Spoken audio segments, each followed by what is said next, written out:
From Nikolai Umov, E equals K mc squared, via Albert Einstein's E equals gamma mc squared, to the dark energy density of the cosmos, E equals 21/22 mc squared. The paper starts from the remarkable classical equation of the great 19th century Russian physicist Nikolai Umov, E equals K mc squared, where 1/2 is less or equal to K is less or equal to 1. M is the mass, C is the speed of light, and E is the equivalent energy of M. After a short but deep discussion of the derivation of Umov, we move to Einstein's formula, E equals gamma mc squared, where gamma is the Lorentz factor of special relativity, and point out the interesting difference in similarity between Umov's K, or kappa I guess in Greek, and Lorentz-Einstein gamma. This is particularly considered in depth for the special case which leads to the famous equation, E equals mc squared, that is interpreted here to be the maximal cosmic energy density possible. Subsequently, we discussed the dissection of E equals mc squared into two components, namely the cosmic dark energy density, which is equal to 21/22 mc squared, and the ordinary energy density, mc squared divided by 22, or 1/22 mc squared. Finally, we move from this to the three-part dissection, where we show that E is simply the sum of pure dark energy plus dark matter energy, as well as the ordinary energy. Yeah. Well, the best thing at the end, I never had so much joy writing a paper like writing this paper, and it's really have a history. I can say it to you. I would like to talk about it in a bit of detail. First, this paper was published in a journal for mechanics. World Journal of Mechanics. And incredible, nobody ever referred to this paper till now. It's not old, still relatively new, and there is too many journals, but nobody, except my friends, people who know me, refer to this paper now. But it shot to something like 5,000 downloads. Suddenly. Shot over a short period, and it is number one in the most popular paper in the journal. But nobody referred to it. But they downloaded. 1,000 downloads, but no one. No. And it have really a more interesting story behind that. Few years ago, not very long ago, I became very friendly with a man I never met till now, who invited me to come and live with him in his new apartment in Spain. He has space with him. And the strange thing about this new friend, he's Israeli, and I'm Egyptian. And he is really an Israeli nationalist, and I am an Egyptian nationalist in the positive sense of the word. I became such a friend, and he wanted me that we work together. And his name is Alex Popson. And Alex, we became so close, and we defend each other intuitively. When anybody attack him on the net, we find we are the same opinion. We never met till now. And Alex always mildly, he's a Jew. And he is from a Russian origin. He was actually in Moscow. And his wife is Ukrainian. he is not an anti-Semitic Jew, but he always lacked the sufficient respect for the personality of Einstein. And I find this very strange, because I had an enormous, and I still have enormous respect for Einstein, being a renegade like me. But Alex was not happy. And suddenly I damped his anti-Einstein attitude, and we were able to write a paper together. Mm-hmm. And I am proud that an Israeli writes an Egyptian, basically mm-hmm. is Israeli, basically I'm Egyptian. Also, when I'm very critical of a lot of things in Egypt, and he is very critical of a lot of things in Israel, but we are both dedicated to the truth first. Mm-hmm. Because before being Israeli and before being Egyptian, we're a human being. Yeah. So we wrote this paper. Again, nobody referred to it except our friend, but the download is enormous about a formula, E equal to K, mm-hmm. MC squared. And this K, in my case, I explain it, it takes the value of the dark energy. So I didn't know that this was about 70 years before special or general relativity. It was done by the head of the department of physics in Moscow, University of Moscow. His name is Nikolai Umov. And I'm not so clever at Russian, I know Latin Russian. But Alex told me Umov means the clever one. The guy drove this equation without quantum mechanics and without relativity mm-hmm. from classic mechanics. Mm-hmm. It's incredible. Mm-hmm. And nobody ever mentioned his name. Mm-hmm. And he was the head of the Moscow Department of Physics. It's amazing, but I didn't know that. Mm-hmm. I learned that later. I said, Alex, why you didn't tell me? If you don't read, why should I tell you? And you're so enthusiastic about Einstein. I really forced him to be very respectful to Einstein. He is not anti-Semitic or anything. He just called a spade a spade. Yeah. He's an honest Israeli Jew. Mm-hmm. And when you meet an honest Israeli Jew, he is very honest, mm-hmm. extremely honest. Mm-hmm. He's not like other people who work mm-hmm. in other fields. Yeah. We are scientists. We are committed to. Then I found there was a lot of people really before Einstein. But somehow you can never, in my opinion, where I stand now, reduce the role of Einstein. Because it is he, the way he explained things and the way he was visible for whatever reason, who made general relativity and special relativity a household name. Mm-hmm. This is an achievement. Yeah. Because we work, as you see, I publish a paper even twice in 2 different journals so that people can see it. Thanks God for Einstein. Mm-hmm. He made everybody see this thing.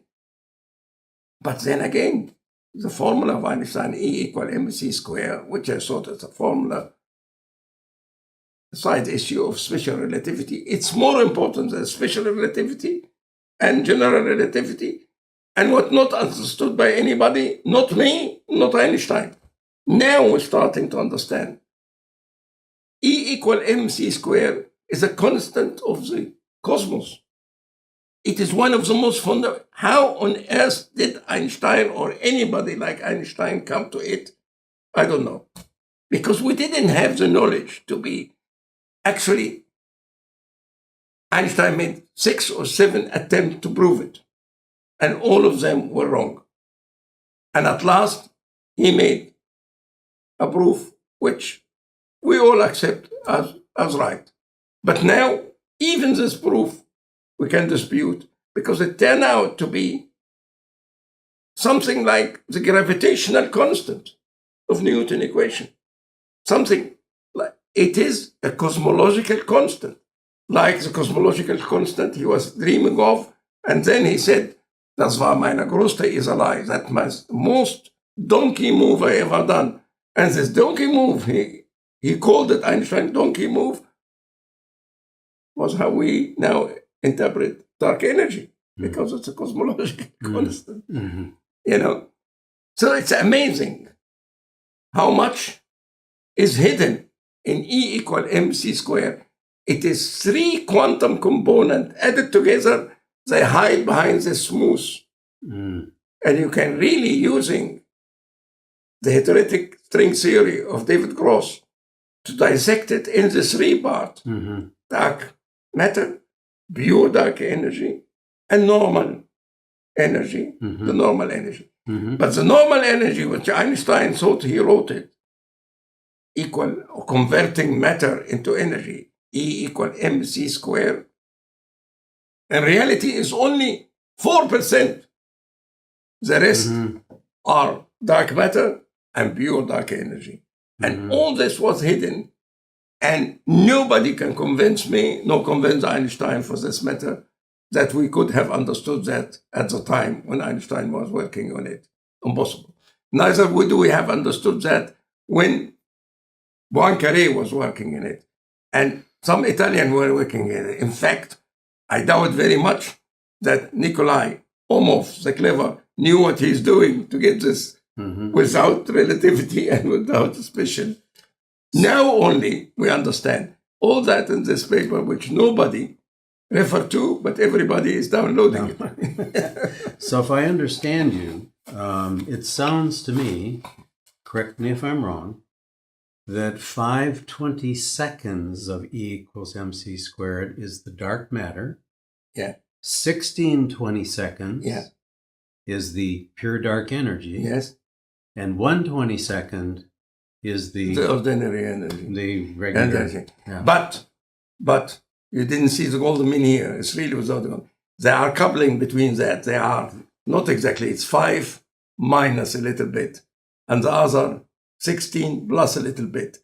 And this little bit turned out to be something incredible. It means everything. First, they are the golden mean to the power 3 multiplied with 1 minus the golden mean to the power 3, and it's a very small quantity, and it turned out to be something unbelievable. Even the man who invented it doesn't believe me till now, or is busy doing other things. It is renormalon, a hypothetical particle which turned out to be, I say, it's a real particle. We don't have just the technology to really catch it. Renormalon. A real normalon. Yes, that's what you're saying. A renormalon. A renormalon. Renormal. One word. This is a word trying to make it sound like a particle from a maneuver which got my friend Zerahoff the Nobel Prize. Yes. He was able to renormalize, doing a trick by making space-time, the 4, a little bit less.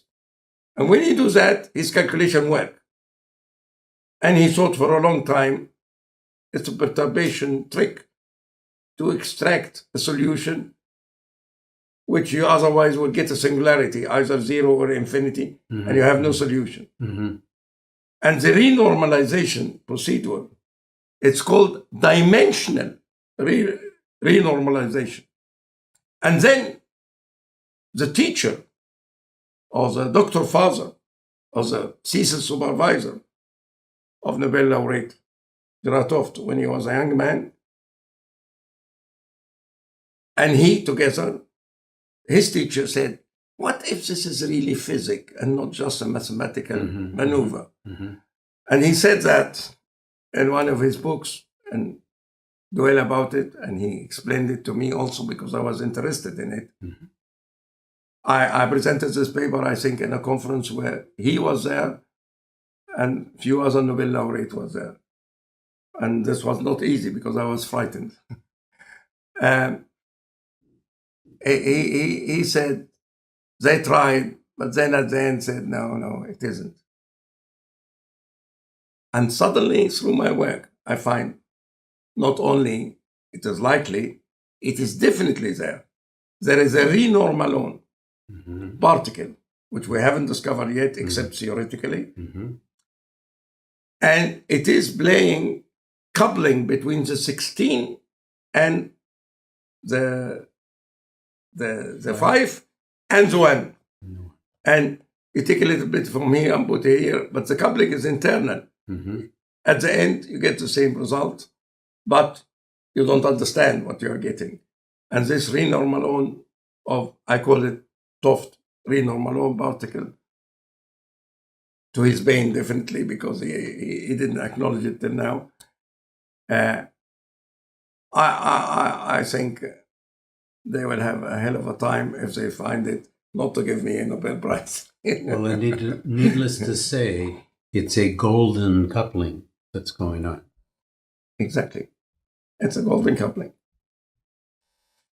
Nature is capricious, but really she divulged so many secrets, and it is now insulted that we don't address it in the language she speaks best. Everything is connected to that. And as soon as you use, I am never tired of saying that, and they are never tired of not listening. As soon as you use, not the golden mean, but the golden mean number system as the basis of the first step you make. As soon as you make it, everything falls into your lap. So it's not that I'm clever, I am able to do all this calculation without a computer, without anything. It is the golden mean, which is so clever, because it is the language. I mean, I don't speak Norwegian, you are Norwegian. Your ancestor come from Norway, from your name. And now I can talk. We will sign language and make like that. And so, it's different than we can speak now the lingua franca of the universe, which is the golden mean. Yeah, that's you sent me that message the other day. Yeah. And so when one uses the golden mean numbering system to access nature, symbolized by the Egyptian goddess Isis, she will unveil herself to you. Really, metaphorically speaking, you are spot right. And it is sad that because of it, the golden mean is a victim of its success because it dominated science. Bela Bartok used it in his composition, Beethoven, Bach.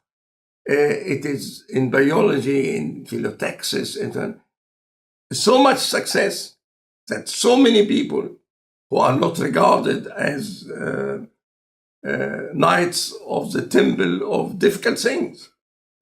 You see, I had a fantastic Egyptian friend and teacher who was professor, very famous professor of electrotechnique. And I always go to him, Asser Zaki. He's from Alexandria. And he's blonde eye. I don't know how he's Egyptian. He's Upper Egyptian, actually. Must be Napoleon when he occupied Egypt. Blonde, tall, slim, speak 6 or 7 languages fluently, including English like an English gentleman, not like me. And I always to go to him and say, Asser, look to my paper. And then frequently say, where is Mohamed, the 5% mystic and folk? I say, what? Yes, Mohamed, you must make your paper to be published a little bit foggy and a little bit mystique, in order that they feel that you are cleverer than them and accept it for publication. So I think that is a problem. Things that we here is opposite of what I said. Not that we are sloppy. Sometimes we are not mystique enough and foggy enough so that people accept things as they are. Golden mean is a victim of its popularity. It's a very popular thing. And it's about time that we grow up and don't judge things so superficially and see the enormous power in such a simple tool, which logic has given us. And as we said yesterday, the question which was asked frequently, did God have any choice in creating the world as it is? the best of all possibility, as Leibniz say? And the answer really, no and yes. When God created logic, he had nothing to do after that. He leave logic take over, you know. Yeah. And as I was recounting the other day, first meeting you at the Grosvenor Hotel by Victoria, you gave me all those papers, and something that happened to me after meeting you was I would take those papers and I would look through them, and I found myself, because the clarity, you don't mix or mince words, you go right to the heart of things, and it's extremely logical, sequential, and it's all golden mean number theory language. I was practically having spiritual experiences simply looking at the formulas you would use. It would put me in a non-ordinary state of consciousness. I mean, anyway, it's just... It's the beauty of simplicity of the golden mean numbering system. This is incredible. You take the golden mean, 1 over the golden mean, the smaller form, is equal to 1 plus the golden mean. The 1 over the golden mean square is equal to 2 plus the golden mean. 1 over the golden mean to the power of 3, it becomes 4 plus the golden mean to the power of 3. You add 1, you abstract 1, you find yourself you're having a fractal world, classical world, or a Klein-Kaluza fractal world. And you can go on to Witten theory. 11 plus 1 over 11 plus 1 over 11 plus 1 over 11. What do you get at the end for the 11th dimension? I mean, probably the most genius person still alive is Edward Witten. He have made this mother theory, which is not 10 dimension, not 5, it's 11. But I prove they are relative to that. 11. But if you make it fractal by taking 11 plus 1 over 11, what's 11? What do you end with? You end with 11 plus 5 to the power of 5. And what is 5 to the power of 5? This is Hardy's entanglement. It's incredible. It is incredible. What the entire physics, theoretical physics, become a toy model. And it has to be like that. After all, we didn't create this world by being professor and sitting in university and writing paper. We found ourselves emerging in this world. And everything was there. The planets, the sun, the seas. So this non-living, living world must have a very simple procedure and method to create all this variety. And it's coming now when you have the number system, the lingua franca of the universe. Everything becomes trivial, exactly as the sorcerer, John Archibald Wheeler, said many, many years ago.